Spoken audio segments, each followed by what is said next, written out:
Videos from Mona Yogashala are not intended to diagnose, cure, treat, and prevent any illness. Miss Mona is a trained yoga therapist. She is not your physician and can't possibly diagnose you through the internet.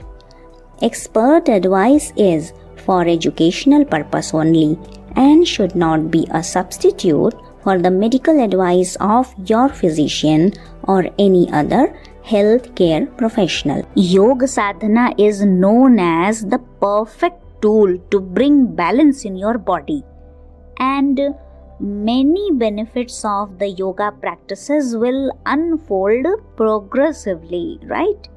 Most important thing is that be regular in your practice and don't give up, because you can't touch your toes in the first go, isn't it? It will take time to reach the perfection. So be patient and give your body the time to respond, right? Alright, okay, fine. Now let's move to another back bend position of intermediate level, which requires immense concentration and can be performed as part of your regular practice or within a sequence of back stretches, right? Okay, so our next asana is Dhanurasana, also known as the bow pose. It is a prone position. It is part of the 12 basic Hatha Yoga poses mentioned in Hatha Yoga Pradipika.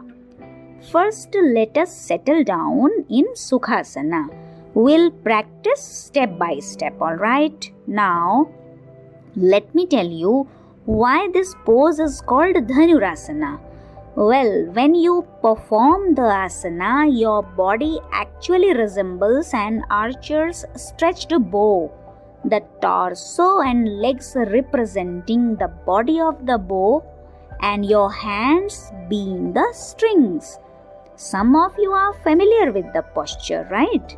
Okay. Dhanurasana works on all the parts of your back simultaneously and works wonders on the abdominal muscles.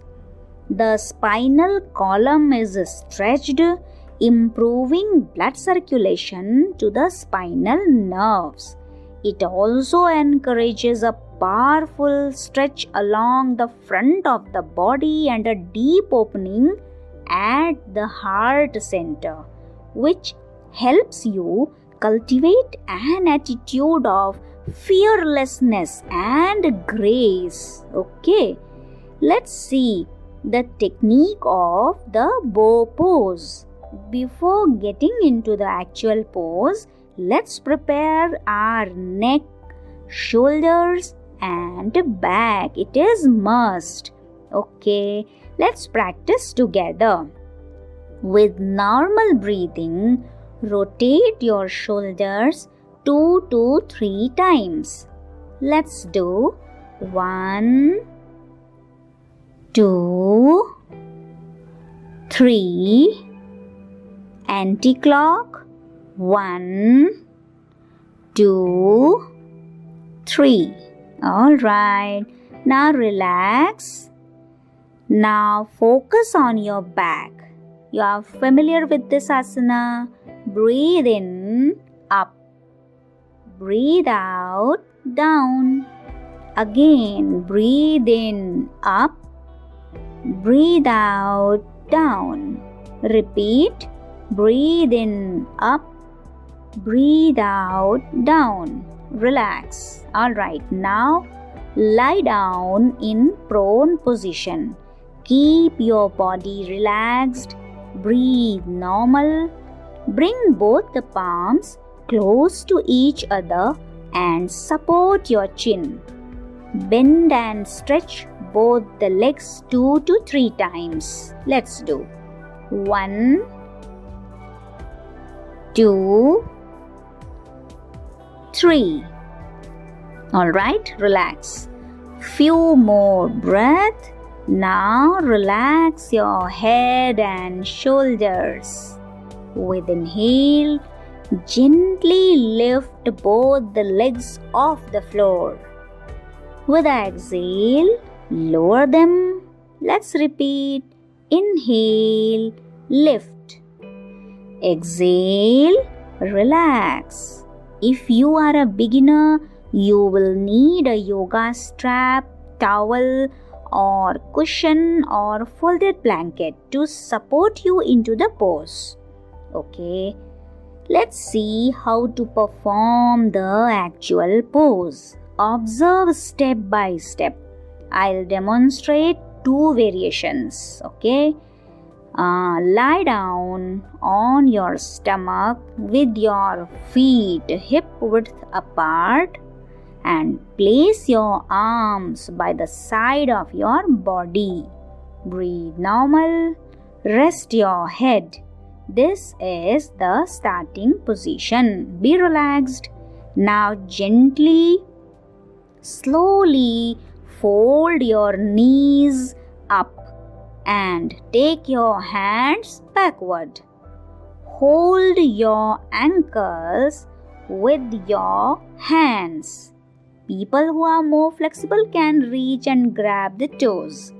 Breathe in and lift your head, chest off the ground, and pull your legs up and stretch it out.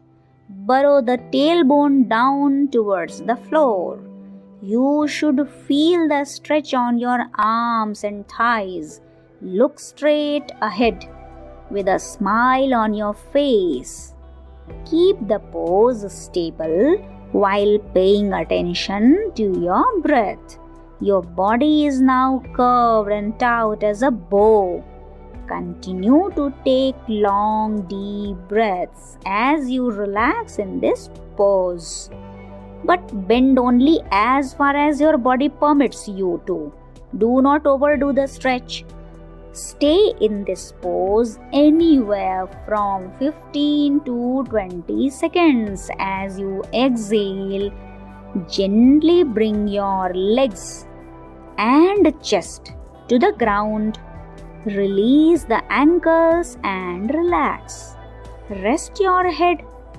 Lie quietly for a few breaths. You can repeat the pose once or twice more. It is considered to be a good pose for those with chest or breathing ailments like asthma, as it expands the chest and increases the breathing capacity of the lungs. Very effective to cure constipation, mild backache, fatigue, anxiety, menstrual discomfort.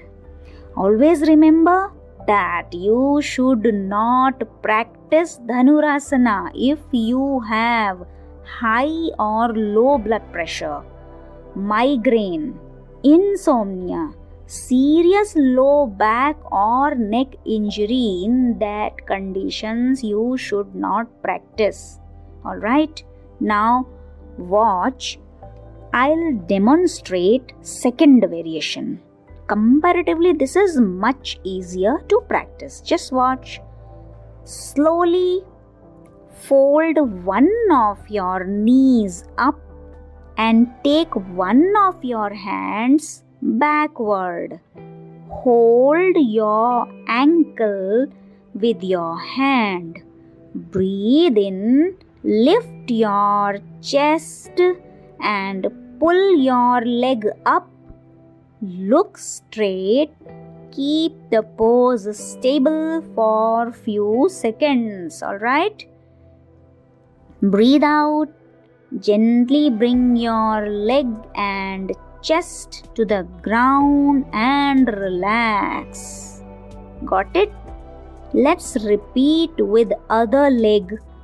This variation is also known as Ardha Dhanurasana, half bow pose. Let's practice. Now fold the other knee up and take your other hand backward and hold your ankle. Breathe in. Lift your head and chest and pull your leg up. Keep the pose stable for few seconds.